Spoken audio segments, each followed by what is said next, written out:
Jadi kita dari kelompok 3, hari ini kita akan melakukan penyerahan donasi ke shelter kucing yang ada di Setiabudi. Perkenalkan, nama aku Maya Aulia. Nama aku Bagas Dias. Nama saya Nafa Leora. Nama saya Rahmadania. Nama saya Luneta Nurfairi. Nama saya Maria Felixia Putri Uwung. Nama saya Fitri Aulia. Nama saya Ahmad Fakih. Jadi sekarang kita akan melakukan kegiatan donasi ke shelter kucing. Ikuti kita selanjutnya. Bye.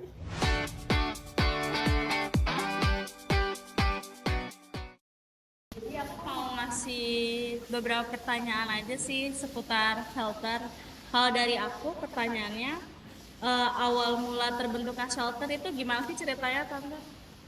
Awalnya sebenarnya pada waktu pandemi ya, waktu masa pandemi itu kan kita lockdown ya.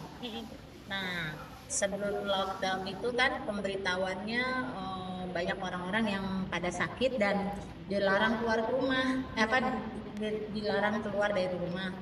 Nah, sementara kita juga jarang ya keluar dari rumah atau dari apartemen, terus kita pas keluar tuh melihat kok kucing-kucing banyak sekali gitu.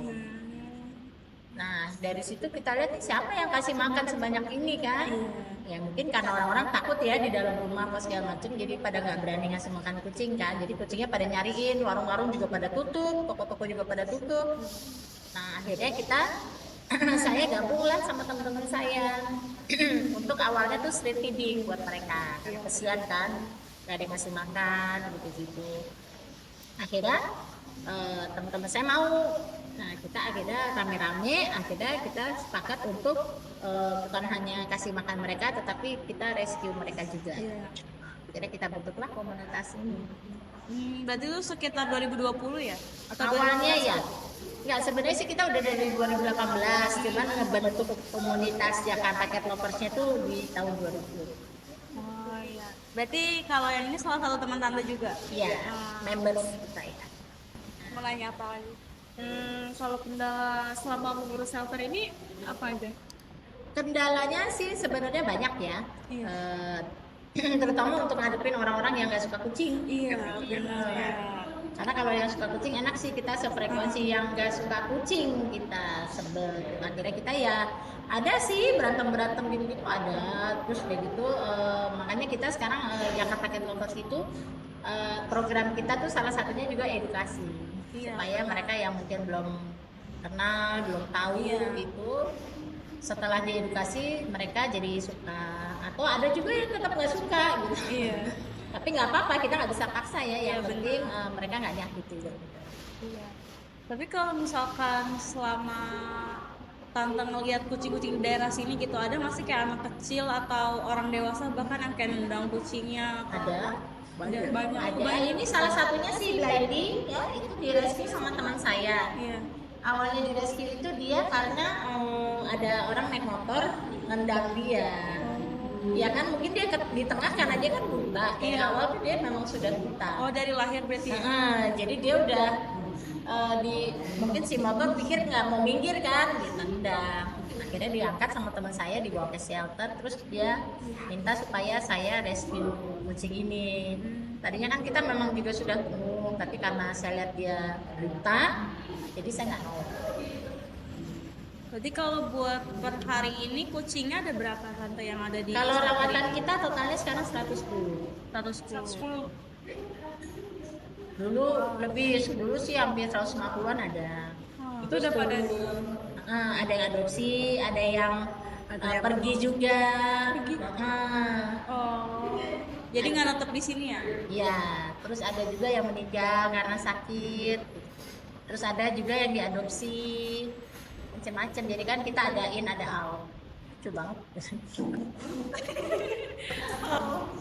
Tapi kalau misalkan kan kucing yang sakit sama yang sehat dipisahin ya, itu masih ada kayak bakal ketular gitu nggak sih walaupun udah dipisahin? Biasanya sih ada. Cuman kan sebelum dia ketularan kan kita juga kasih dia vitamin ya. Gitu. Terus makanannya juga ditingkatin supaya dia daya tampilnya lebih kuat. Ya guys. Tadi adopsi yang 2 lagi ada. Kalau di sini syarat adopsinya tuh kayak gimana Tante?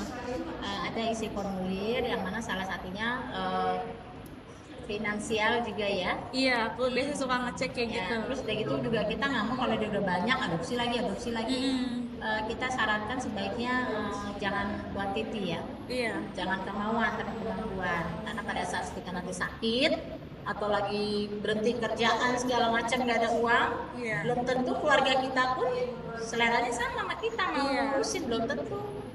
Nah itu kan nomor satu pasti sasarannya nanti shelter kalau udah kayak gitu. Iya, benar. Jadi lebih baik kalau mau pelihara ya jangan lebih dari 3 lah kalau di ini kalau menurut saya ya. Kecuali satu keluarga misalnya suka, suami suka, anak kakak, adik, ibu, bapak semua suka, oke lah. Kan enggak, belum tentu loh. Kayak saya aja juga kan, ibu saya gitu-gitu kan nggak suka. Ya mungkin karena udah umur juga nggak mau repot ya. Gitu Iya, kan kalau benar. kita bayangin nggak kalau kita sakit atau kita nggak ada, terus mau di kemana ya kucingnya? Iya, kucingnya ya. Iya. Tapi pernah jenuh gitu nggak sih selama ngurus shelter kayak, aduh, Jenuh sih enggak, cuman keok gara-gara keuangan. iya itu ya salah banget ya. Kali kalau misalnya kita lagi ada keterbatasan keuangan ya kita stop dulu untuk rescue terutama. Iya. Jadi yang ada dulu kita maintain. Tapi biasanya kalau kayak gitu tante open donasi lewat Instagram atau gimana kalau misalkan mau nge-rescue kucing? Sebenarnya sih kalau rescue-nya nggak terlalu gawat sih nggak apa-apa ya, karena kita artinya kita merescue, artinya kita udah siap untuk menanggung biayanya. Kita udah perkirakan lah gitu. Jadi kita nggak mau rescue dulu baru cari dananya, kita nggak mau. Karena kan ya kalau kita mau open donasi sih oke. Iya. Kan selalu ada tercantum ya, nggak harus ada case kita baru kita donasi gitu, tidak tercantum. Jadi kalau resiko soalnya kalau kita udah ambil kucingnya terus kita nggak dapet donasinya gimana? Iya. Masa kita lepaskan lagi? Jadi begitu kita ambil untuk rescue pasti kita sudah memikirkan untuk pengobatan.